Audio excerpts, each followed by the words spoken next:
Well, they're rolling out the military now. This is the Gator with George Cole behind the wheel against the Virginia Beach Beast. William Powers driving that one. The Gator's an interesting truck. It's a 77 Chevy, but got a little bit of camouflage on it, too. Well, it definitely has that. It is a military tank driveline under it. Has a big 454 cubic inch motor setting in the back of it, as does the Virginia Beach Beast. Now, the winner of this one will go up against the winner in the rubber-tired monster truck race. Now, what would these be used for, Mike? Just quick little, jaunts out to the 7-Eleven for some milk late at night? Either out to the 7-Eleven or through the 7-Eleven. Got you. This is going to be a great race. These guys with the tanks really don't let up. They go wide open from the time they leave. They steer with individual sticks, much like the heavy equipment, lock the tracks up and turn. They'll run about 40 miles an hour on the ground, and they're really exciting. You don't have to worry about a flat either. No, I wouldn't think. Tank trucks side by side. They're fast, they're agile, they get around quick, and it's going to be a really tough competition. I would think that they would probably, with that kind of traction, go over the cars a little bit easier than some of those big rubber tire cars. They will, and they'll destroy the cars. They weigh about 40,000 pounds apiece. Watch out. Virginia Beach Beast. Now they're both out. They start slow, but they go from there. Watch this.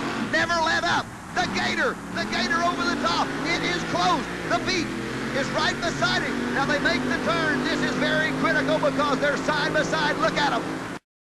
Wide open. They're not going to let up. I believe the Beast has got a little bit of a lead. The Gator is really coming on strong.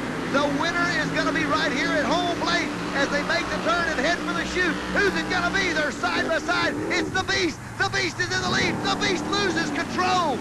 The Beast loses control. And let's wait on a winner. Whoa!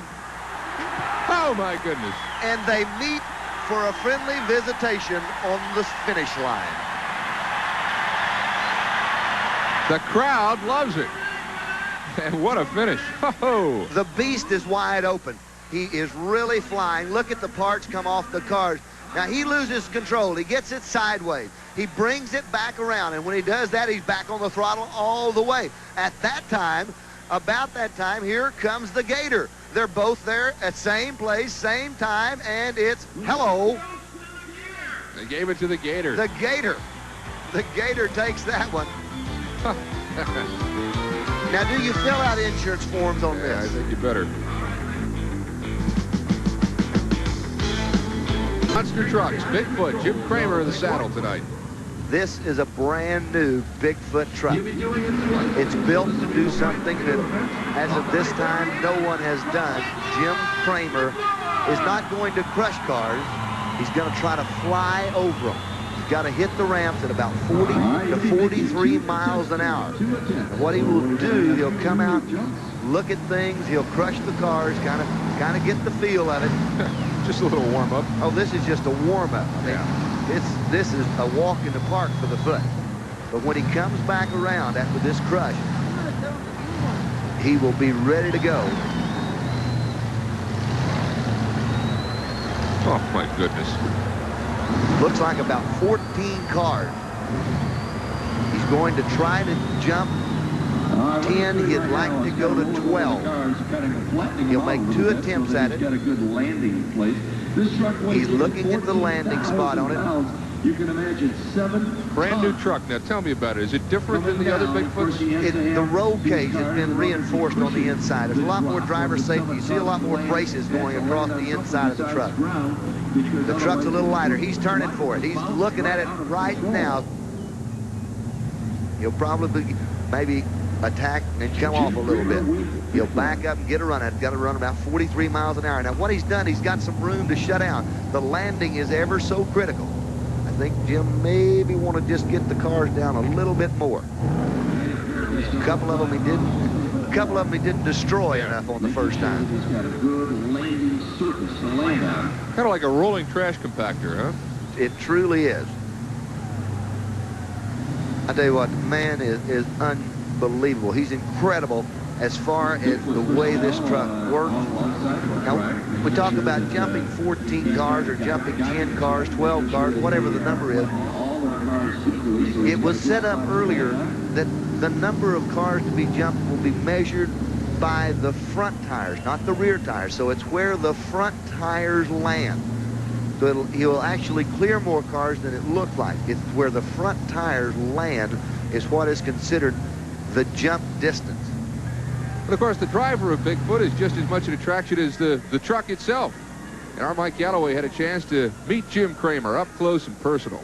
I'm with Jim Kramer, and tonight Jim Kramer is driving the Bigfoot truck. And Jim, we're going to do something a little bit different. Instead of the competition, it's a jump.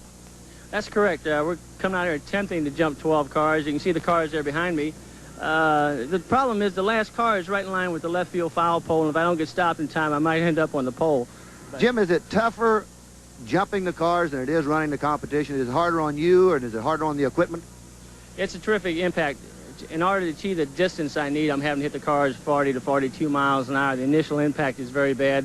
And of course, coming down, it's not as bad, I think, as some of the competition events coming down, because you do land on a nice bed of cars. Sometimes in the competition, you have to clear the cars to stay competitive.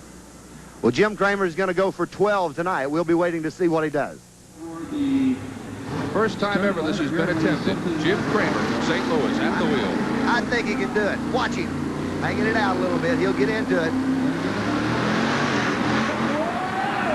That was a good jump. He was just kind of testing the water. I think when he comes back around this time, you know, I don't think he had that 40-mile-an-hour speed that time. I don't think you can practice this, can you? You kind of just go out there and do it. You just have to do it. Now they're looking at him. They're going to talk to him. The guys on the ground have a good view that Jim doesn't have.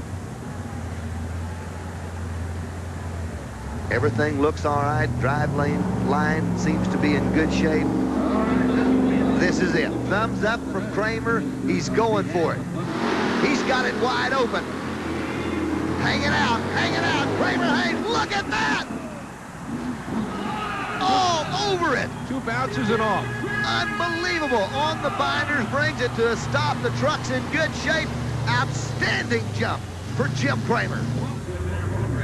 All right, we're going to look at this again from the low angle. This is what transpired. Jim Kramer, Bigfoot, making the leap. 43 miles an hour. Watch him get airborne. This is a 12,000-pound truck, and he... Oh! 2 and off. I'm telling you, the man has just got to be made of iron. Can you imagine the beating that he's taking inside that truck when it's landing, throwing him all around? As usual, Bigfoot. What can you say? Steals the show. This has been the Ford Budweiser Anaheim doubleheader Motorsports Extravaganza. Tonight's telecast has been brought to you by Budweiser, the king of beers and proud sponsor of the 1988 U.S. Olympic team. For all you do, this Bud's for you. This has been a presentation of Bud Sports through the facilities of ESPN.